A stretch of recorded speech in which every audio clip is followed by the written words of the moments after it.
This is Putting It Straight. Rethink your beliefs. Redefine your life. These days, everybody seems interested in traveling abroad, relocating abroad, yet nobody seems to ask about those Nigerians and Africans who have already been there for decades, some for over 50 years. Today, we are talking about Nigerians who have already been to United States or Europe who may never return home.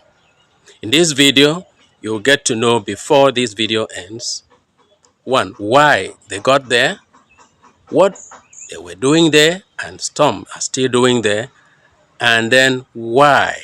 We will answer the big question, why would they, some of these Africans and Nigerians, why wouldn't they ever come home?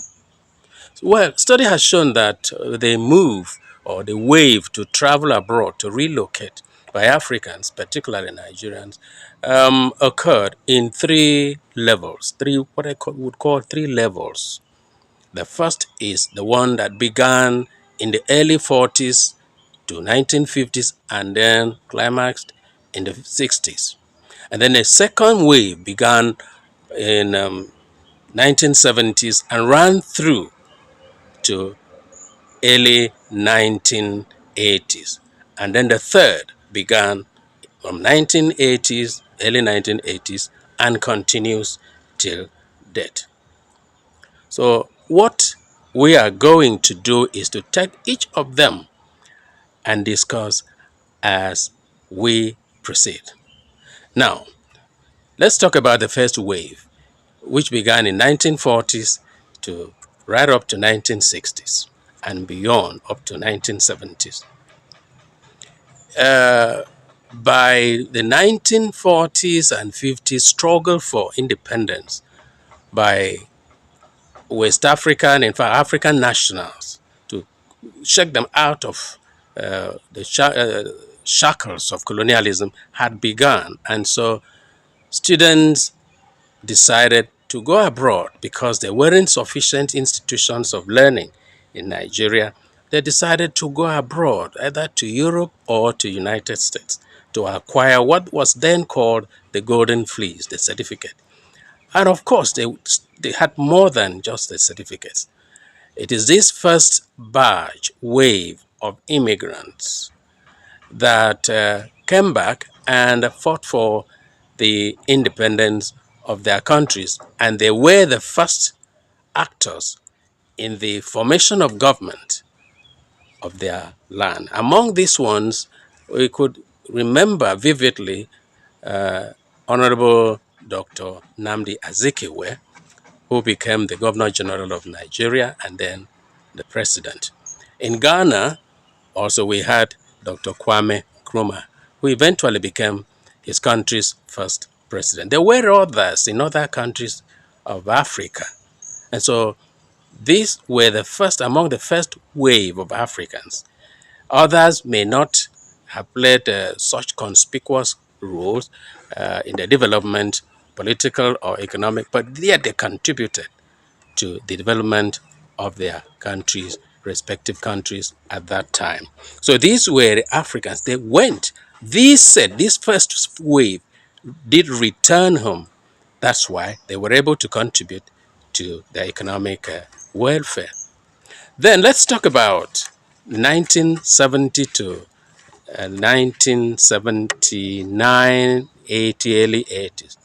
There was another wave of migrants from Africa. The motive, like the first wave, was educational, to acquire education, sufficient knowledge and skills that would help them to run the emergent African country. Remember, that's when, in the 60s, is when most African countries gained their independence. So these ones, the Africans here, went and were very meticulous about what they did. They had plans and followed through to accomplish their objectives. And so most of them returned. But like I will tell you in the other second segment of this video, part 2, some didn't return, and you know why they didn't. Now let's talk about the stage 3, the third wave. The third wave of immigrants who went abroad. These ones weren't educational migrants like the first wave and the second. Instead, they composed majorly the economic migrants. They were composed of economic migrants. Why did they go there? Well, a few, it cannot be dismissed completely that there weren't those who went for educational purposes like they still do today. But many went because of economic reasons. Remember, by the 1980s, the economy of Nigeria in particular began to worsen as a result of bad successive governments of the time. And so people wanted to travel abroad, and they actually did. And so they went for betterment of their economic well-being. These ones we are talking about now, and largely, most of them are those who would never return. And we will tell you too why they wouldn't return. The fact is this: while the first set came back and made their contribution to their countries, the second did, and a few remained. These third were driven by bad economic situation. And as they left in droves, many of them were professionals. But I think our focus here is largely on those who were not so much professionals, because as for doctors, they went, did well, they visited home, did all that they would do because the economic power was higher. But as for the rest who just went on the impulse of traveling abroad, relocating, they are the ones we are going to focus on. And it is within this category that we have many that I might describe as being lost abroad. What happened? Why wouldn't these ones do well? Well, the fact is this. Studies have shown that when these ones got there, they were so enthralled, they were so excited to see the situation abroad, and most of them were consumed by the excitement, by the beauty, by the kind of life that they faced. And so they saw, and so they fell into it. Many of them had jobs, but remember at this time, unlike the past two waves, things began to toughen in America and Europe than it was. And so many of them had to have so many jobs in order to be able to survive. And of course, consider the mounting pressure of bills, the cost of living, and the rest of them.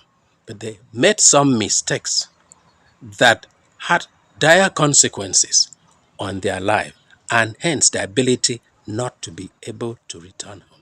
They couldn't and may not return home. So what is it that went on? They fell for the easy life there.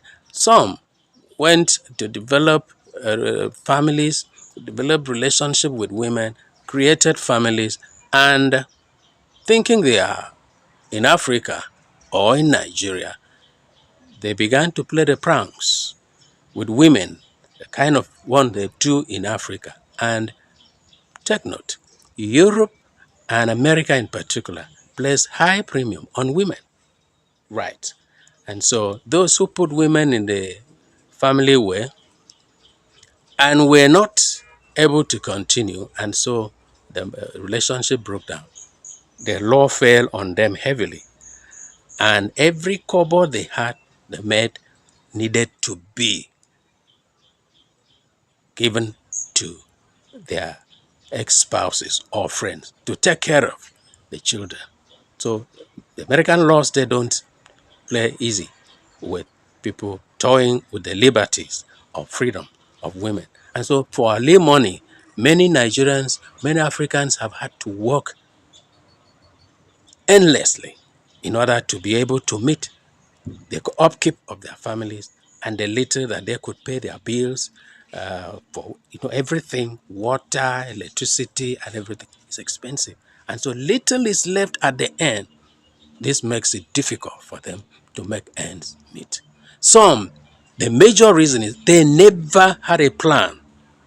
Nobody succeeds doing something great, leaving your own country, going abroad without a plan to study, without self-discipline, without being able to pursue your goals and see you succeed. Yes, life is difficult, it's tough, but what about those who succeeded?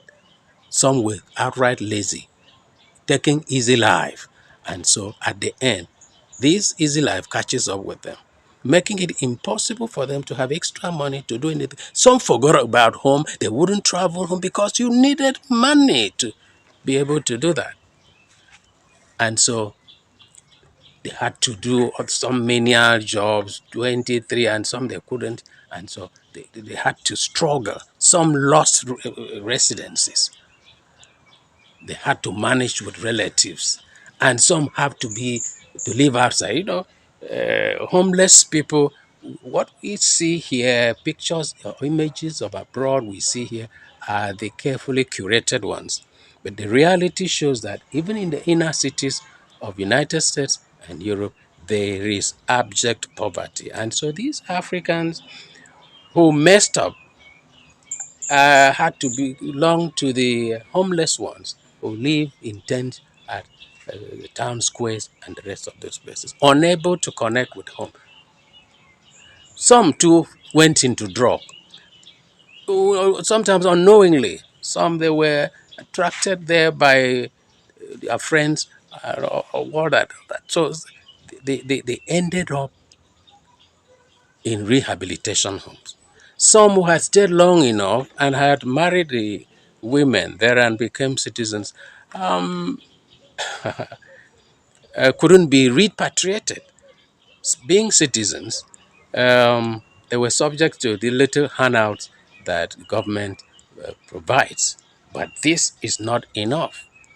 And so some of them who have been like those, the remnants of the second wave of Nigerian immigrants or African immigrants, like I hinted, who did not return home, they by now are quite old and so incapable of making more money income for themselves. The government had no alternative than to put them in old people's home. Some of them they had died and were buried, and some so old, feeble, they can't come back home. So this is what really we are talking about. When people now are so excited about going to America and have no plan, no objective to pursue this and how to go about it so they can have something to help themselves, to show to their families back home that this is what they did, or to be able to repatriate themselves at old age. This is why, given the high level of difficulties, economic crunches all over the world now, it seems unlikely that such ones will ever return home. That's why we are saying we have lost Nigerian and Africans abroad. Is this story one that relates to your relative? Does it resonate with experiences, other stories that you have heard about people abroad? If it is, let me know. Tell us your own story. Let's share your opinion in the comment below. If this story has explained certain things, has clarified a few things about the relocation mentality that Africans, particularly Nigerians now, are struggling with, then give me a thumbs up. Let the story, share it, let it get to somebody else. It might answer a few questions why their relatives are lost. Do not forget to subscribe and like this presentation. You know why? Because it will help this channel to grow. Thank you for listening. Let's meet again in next video. Thank you.